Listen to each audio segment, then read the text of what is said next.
دوستو مریم نواز اور نئے DGISI کی آڈیو لیک۔ اسلام آباد احتجاج شدید ہو گیا ہے، PTI کارکنان ہمارے قابو سے باہر ہو گئے۔ بڑی بڑی باتیں کرنے والی مریم نواز PTI کارکنان سے شدید خوفزدہ ہو گئی۔ آپ نے ہماری اجازت کے بغیر علی امین گنڈاپور کو لاتعداد کارکنان کے ساتھ ڈی چوک کیسے آنے دیا؟ عمران خان کی سہولت کاری کرنا آپ فوراً بند کر دیں، جس کے جواب میں مریم نواز کو نئے TG سے ڈانٹ پڑ گئی۔ سوشل میڈیا پر وائرل ہونے والی خبر کے مطابق پیٹرول بامز بچوں کے ہاتھ میں دیے جاتے ہیں۔ جب بچوں کو اپنے جو ڈیفنس انسٹالیشنز ہیں ان پہ حملے کی ترغیب دی جاتی ہے، جب بچوں کو کہا جاتا ہے کہ یہ آپ کے محافظ ہیں، ان کی ہڈیاں ڈنڈوں سے توڑو، جب ان کو کہا جاتا ہے ان کی آنکھوں کو زخمی کرو، ان کی جان لے لو، اور وہ لیتے ہیں، کو کہوں گی کہ اس پہ نظر ثانی ضرور کرنی چاہیے۔ آپ ایگزیکٹو کے کام میں اگر انٹرفیئر کریں گے تو یہ ملک کیسے چلے گا؟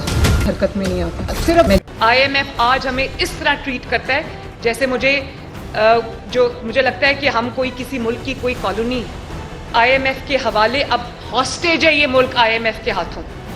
اگر آج ہم IMF سے جان چھڑانا چاہیں نا، ہم ابھی نہیں کر سکتے۔ مریم نواز نے کہا کہ آپ جیسے جرنیلوں کی وجہ سے IMF ہمیں اپنا غلام سمجھتا ہے۔ صبح ہوتے ہی اسلام آباد میں PTI کارکنان کا جمع غفیر دیکھ کر مریم نواز بوکھلا گئی۔ حکومت میں رہتے ہوئے اس قدر دلیری کے ساتھ عمران خان کے ساتھ کھڑا ہو گیا ہے۔ عمران خان بھی اس بہادر سپاہی کی تعریف کیے بغیر نہ رہ سکے اور اس سپاہی کو مخاطب کرتے ہوئے کہا کہ پاکستان کے بہادر بیٹے خیال کرنا میرا ساتھ تو دے رہے ہو، کہیں معطل ہی نہ کر دیے جاؤ۔ اس کے بعد پاکستان کے جانثار بیٹے نے جو الفاظ کہے اس سے آپ عمران خان کی مقبولیت کا اندازہ بخوبی لگا سکتے ہیں۔ اس بہادر سپاہی نے کہا کہ خان صاحب آپ مسلمانوں کے لیے لڑ رہے ہو، آپ پر ایسی ہزاروں نوکریاں قربان۔ ہم سلام پیش کرتے ہیں اس بہادر سپاہی کی جرأت کو، اور سلام پیش کرتے ہیں عمران خان جیسے عظیم لیڈر کی عظمت کو۔ دوستو اس حوالے سے اپنی رائے کا اظہار کمنٹ سیکشن میں دیں۔ ویڈیو اچھی لگے تو لائک کریں اور اس چینل کو سبسکرائب کریں۔